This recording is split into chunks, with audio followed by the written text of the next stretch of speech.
Ovaj narodni skup Ajvatovica, koja se stoljećima održavala svake godine nakon proljetne svjetve, bogumilski je pozdrav suncu, kiši i ljetini.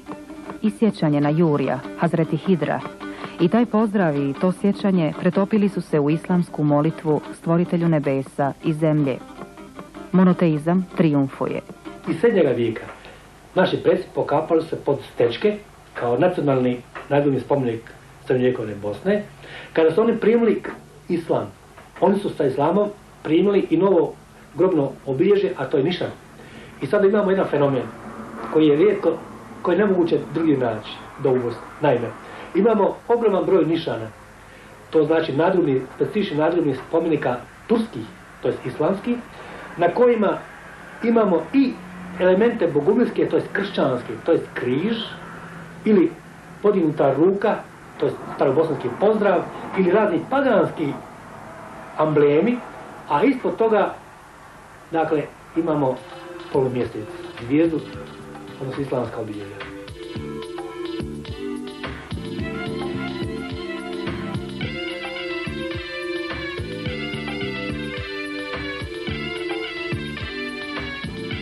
Ja, sultan Mehmed Han, pozdravljam svoj dobri narod.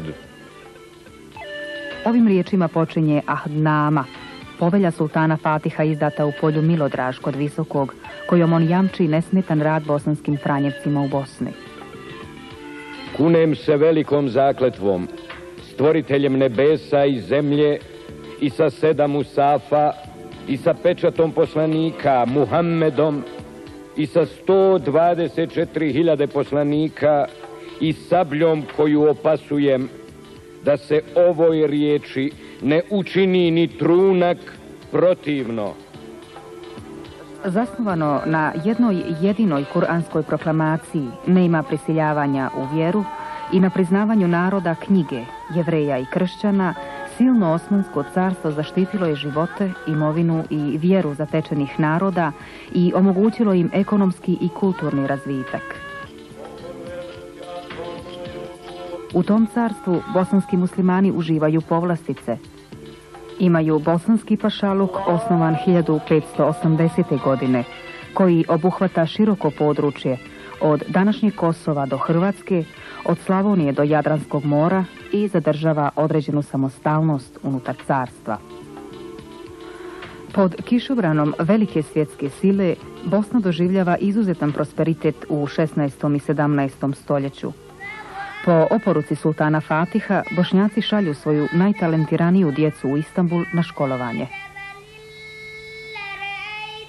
Poznati po bistrini uma, odani sultanu i ambiciozni, Bošnjaci su Osmanskom carstvu podarili misaoni sjaj, stotine učenjaka, diplomata, vojskovođa i umjetnika. Bosanski jezik postaje jedan od službenih jezika na porti. Sin princeze Selđuke, kćerke sultana Bajazida i Ferhat Paše, veliki bosanski namjesnik Gazi Husrevbeg, svojim hajratima preporodio je Bosnu, a od Sarajeva sačinio Šeher, grad svih uzdaha.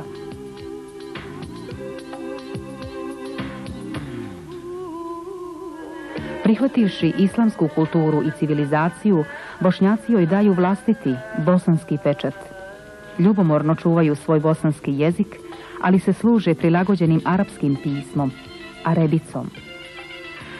A u Sevdahlinku svoju ljubavnu pjesmu unijeli su toplinu svoje široke duše i islamsku disciplinu u bujnim, profinjenim strastima.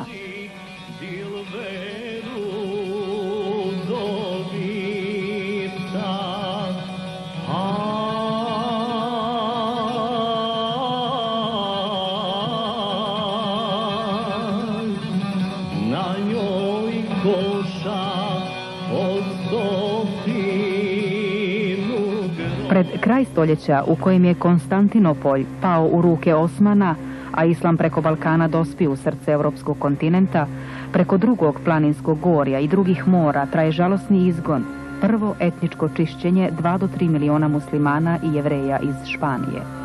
Pred naletom inkvizicije preživjeli muslimani bježe u Afriku. Zašto za Alhambrom plačeš kao žena, kad je nisi branio kao muškarac?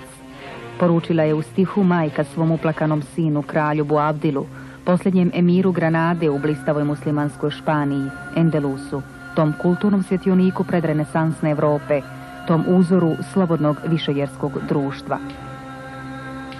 A prognani španski Jevreji, Sefardi, kao i oni iz srednje Evrope, Aškenazi, utočište nalaze kod sultana Bajazida II. I Selima Jauza. Uglavnom se nastanjuju u Bosni, uplašeni, radosni zbog opstanka, sa sjećanjima na Granadu, Toledo, Sevilju.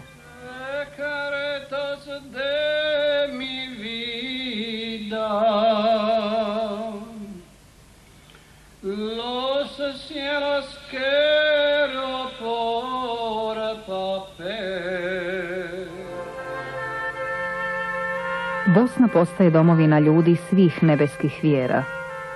U njoj, kao i u Endelusu, svako slavi Boga na svoj način. Svako govori i piše materinskim jezikom, stiče, gradi i razgrađuje. Samo je islam mogao biti toliko širok i samouvjeren u svojoj političkoj akciji. Tamo gdje nije došao ili gdje je nestao na Balkanu, teško se može govoriti o međuvjerskoj i međunacionalnoj toleranciji. Ali gdje je igrača, tu je i plača, kaže bosanski narod. Osmansko carstvo u vrijeme svog najvećeg uspona posijalo je sjeme njezine tragedije. Pomičući granice na zapad, mnoga tradicionalno katolička područja zapadne i sjeverozapadne Bosne i Hrvatske u 17. stoljeću Osmani naseljavaju pravoslavnim stanovništvom. Pravoslavci uglavnom žive izvan urbanih gradskih cjelina. Osmani gube veliki bečki dugogodišnji rat na samom kraju 17. stoljeća. Povlače se, njihove granice u Europi se sužavaju. Bosna dobija zapadne granice na rijeci Uni i Savi. Sa daljnjim slabljenjem Osmanskog carstva, muslimani Podunavlja vremenom ostaju sami i odvojeni. Izvjesni piri Ahmed Efendija, komandant Kaniže, oblasti koja je obuhvatala dijelove današnje Mađarske i Slavonije, godine 1689. piše: Ovo je skromno pismo, poslat od poniznog Božije groba, opkoljenog od neprijatelja, napisanog suzama opkoljenih, upućeno prvom kome stigne u ruke od visokih osmanskih državnika. Mi smo međusobno jedni drugima zadali riječ da nećemo u ruke našeg grešnog neprijatelja i njegovu nasilju predati sultanove tvrđave u kojoj se oglašava ezan i uči Kur'an. Naše jetre izgorješe čekajući vijesti. Mi se veselimo i razgovaramo naslučivanjem povoljnih vijesti o pokretima snažnih jedinica mlade konjice, pokretanju ptica selica koje dolaze ovamo sa osmanskih obala od strane Sofije i Edirne. Uzalud se nadao piri Ahmed Efendija Muhafiz, čuvar osmanskih tvrđava. Nikakva sultanova pomoć nije stigla. Nakon 7 godina života u opsadi, muslimani Kaniže pobijeni su, bez ikakvog glasa o ovom zločinu. To je bio prvi od idućih 10 genocida nad muslimanima Zapadnog Balkana. Hrvatska se tretira kao predziđe kršćanstva u borbi protiv najezde islama u Europu. I ta sintagma postaje ideološki izvor genocida nad muslimanima Slavonije, Like i Dalmacije. A u Crnoj Gori i Srbiji pod drugim ideološkim geslom vodi se istraga poturica, ubijanje, pokrštavanje i progon Ilira i Slavena koji su primili islam. S početkom 19. stoljeća Srbi pokreću svoju prvu bunu pod vodstvom Karađorđa Petrovića, vožda iz Crne Gore. Godine 1807. razulareni ustanici ulaze u Beograd, dotle tipični orijentalni grad sa preko 100 džamija, sa mnoštvom sokaka, česama, hamama i imareta. Za 20.000 muslimana u beogradskom pašaluku nastupili su crni dani. Samo manji broj ih je preživio tako što su se proglasili ciganima. Žive i danas u Srbiji, s muslimanskim imenima. Ne znaju ni jednu romsku riječ.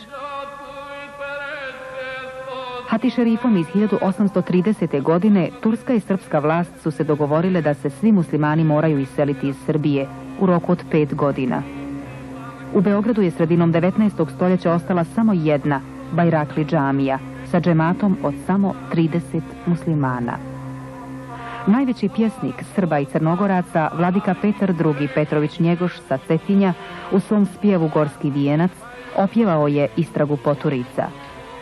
Uz epske pjesme o boju na Kosovu, svako srpsko i crnogorsko dijete ovaj spjev od 1848. godine do danas recitira kao sveto štivo. Ođa riče na ravnom Cetinju, zaudara zemlja Muhamedom.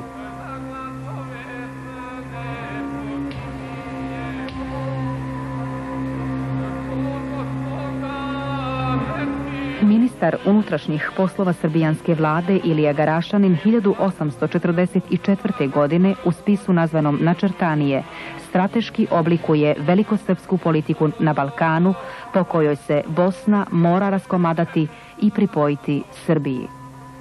Ovaj tajni spis postao je politička Biblija Srba. U Bosni raste zrno tragedije.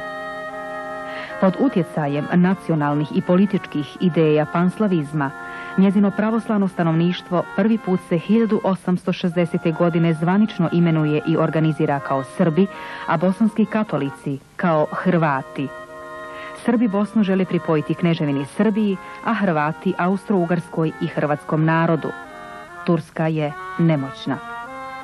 Nakon dugih pregovora, velike evropske sile na Berlinskom kongresu 1878. godine odlučuju. Austro-Ugarska dobija mandat da okupira i upravlja pokrajinama Bosnom i Hercegovinom, prepuštajući upravu nad Novopazarskim Sandžakom Turskoj.